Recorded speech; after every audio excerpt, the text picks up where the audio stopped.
Camera number 265 of 365 is this all singing and all dancing Minolta Dynax 7XI, billed at the time as the most advanced SLR, and certainly is bristling with different features and functions, including the lens, which has power zoom and ability to switch between various functions there.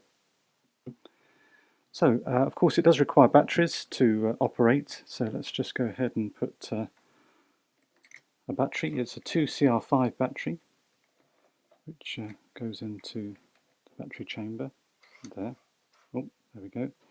And so as soon as you turn it on and put it to your eye, you notice there's a couple of sensors here, and according to the manual, as soon as you put your eye there, it starts to try and focus and zoom at what you're looking at, presumably. I guess, but very advanced features there, although they could potentially get in the way if it decides to look at something or focus on something that you're not actually intending for it to focus on. So I'll slide a switch for on and off. A program reset, or factory reset if you like, takes it back to P mode, where the camera makes all the decisions. Looking through the viewfinder, there is a plethora of information. In fact, if I just put it up on my phone here, I don't know whether you can see that. It shows what grid lines that you can look for panorama. There's various information about our focus and whether we're zooming out at distance.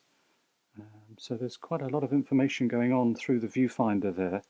So indeed, there is a lot of tech built into this camera. It does seem a very oversized hand grip, I must say. When you, I don't know whether you can appreciate that on the camera, but when I put my hand on it, it does feel incredibly big compared to maybe a 7000 series. But obviously there's, as I say, quite a bit going on.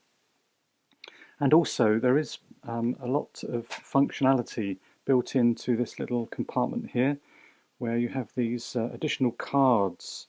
I think I've mentioned that on previous videos, where you can put a card in and it gives the camera certain functionality.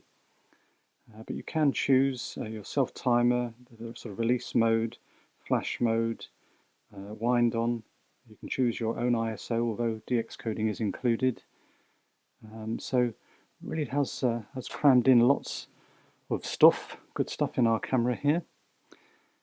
Typically you press a button, so for example function button, and then when you use the command dial, I think you'd call that command dial, you can cycle through program mode, shutter priority, manual mode, aperture priority, program. It cycles through that. And then if we press function again, we can choose our focus mode, presumably. It's not focus mode, our focus, yeah, I presume it's focus mode actually. And choose our focus point and our metering mode as well.